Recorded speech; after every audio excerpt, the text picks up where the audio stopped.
Assalamualaikum warahmatullahi wabarakatuh. Berjumpa lagi cikgu hari ini untuk soalan nombor 2 percubaan Terengganu 2022. Dan soalan ini adalah tak lain tak bukan tingkatan 4 bab yang ketiga di bawah tajuk penakulan logik. Okey, bila nampak bermain dengan kontrapositif, bermain dengan hujah, so pastinya bab inilah yang kita tuju. Okey, so soalan kamu yang pertama adalah berkenaan dengan kontrapositif. Dia suruh kamu tulis kontrapositif bagi implikasi berikut. So berdasarkan hafalan cikgu, pernyataan, kemudian akas, kemudian songsangan dan juga yang terakhir adalah kontrapositif. Okey, so pastinya untuk songsangan dan kontrapositif dia akan ada penafian. Yang mana kalau ikutkan kontrapositif ini adalah terbalik kepada songsangan. So akas adalah terbalik kepada pernyataan. So terpulanglah macam mana kamu nak hafal, tapi itulah cara cikgu menghafal. Okey, so pastinya jika dengan maka ini kita tak akan pakai. Cikgu dah ulang banyak kali. So, X berkuasa N ialah ungkapan kuadratik. So, selepas jika itulah kita punya P dan selepas maka itulah kita punya Q. Kerana apa kita sibuk mencari P dan Q? Kerana dalam pernyataan asal untuk implikasi rumus dia adalah jika P maka Q. So, itu yang adalah.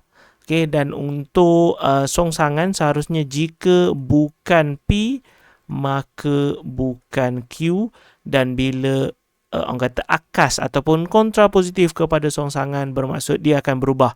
Jika bukan Q maka bukan P. So itulah hafalan yang cikgu hafal. So ini adalah terbalik kepada akas ini terbalik kepada pernyataan. Okey, so kita memang sibuk nak mencari P dan Q kerana P dan Q itulah sebenarnya rumus untuk kamu sebenarnya. Okey, so jawapan kamu untuk kontrapositif bagi A seharusnya jawapan kamu akan jadi jika. Okey, so dia akan ambil Q di hadapan. So jika N, tapi jangan lupa dia akan buat penafian.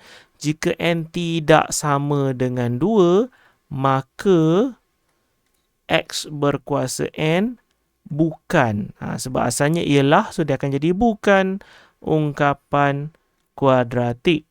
Okey. So cikgu tulis dahulu. So bukan ungkapan kuadratik. Okey. So kalau ikutkan itulah jawapan yang kita nak cari untuk A. So sekiranya kamu dah memang betul-betul dah menghafal, memang tak ada masalah lah untuk soalan penakulan logik ni sebenarnya. Okey, so untuk A selesai, kita beralih kepada B. So B kamu adalah berkenaan dengan hujah. So hujah ni pun berkenaan dengan hafalan. Dengan kata lain, bab ni memang menghafal lah. Okey, so kita akan tengok premis yang pertama. Sebab premis yang pertama ini cikgu kenal sebagai ayat yang penuh.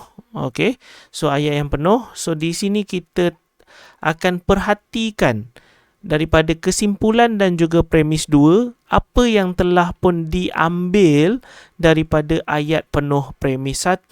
So itu yang kita nak kena perhatikan betul-betul lah. Okey, so dekat sini dalam kesimpulan ini, okey, kita baca dahulu. Jika P ialah faktor bagi Q, maka Q boleh dibahagi tepat dengan P. So itu ayat penuh dia. Kesimpulan dia ambil P bukan faktor Q. So kamu tengok, cikgu dah kata jika dan maka kita boleh potong. So seharusnya kalau kamu tengok dia ambil ayat daripada kesimpulan ni. Kesimpulan ni dia ambil ayat di sini.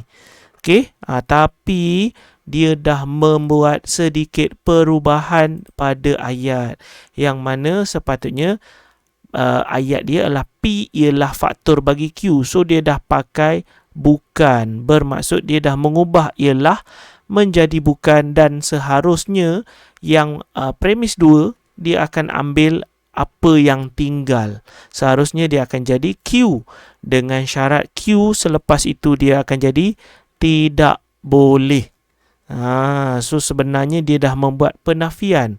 Asalnya ialah menjadi bukan. So bila dia ambil boleh, so dia akan jadi tidak boleh. So Q tidak boleh dibahagi Okey, so cikgu tulislah dibahagi tepat dengan P.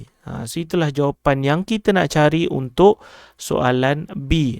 So tengok betul-betul apa yang tinggal, apa yang belum diguna pakai. So tengok betul-betul sebab untuk bab ini memang kita ataupun lebih-lebih lagi kepada hujah lah, memang kita akan tengok apa yang belum diguna pakai kerana itu adalah clue kepada jawapan. Okey, soalan yang terakhir C.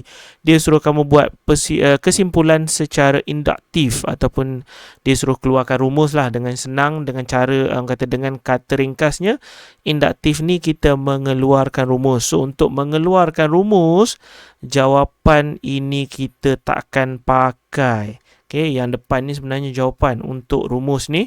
Depan ini adalah jawapan. So apa yang kita nak buat, kita akan perhatikan dalam kata nilai untuk setiap baris. So kamu boleh nampak 1 per untuk setiap baris adalah nilai yang sama. 1 per, 1 per, 1 per dan juga bawah 1 per.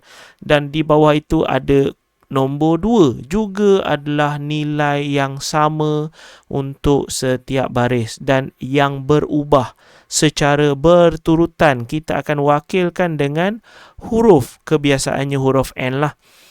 Dan kamu boleh nampak sebenarnya di sini kuasa 1, kuasa 2, kuasa 3, kuasa 4. Bermaksud berubah secara berturutan. Kita akan gantikan dengan huruf dan kita nyatakan sedikit N itu sama dengan 1, 2, 3, 4 dan seterusnya lah. Okey, so terpulang kalau kamu nak pakai N, so gunalah N. Kalau nak pakai S, so itu akan jadi huruf S lah dekat situ.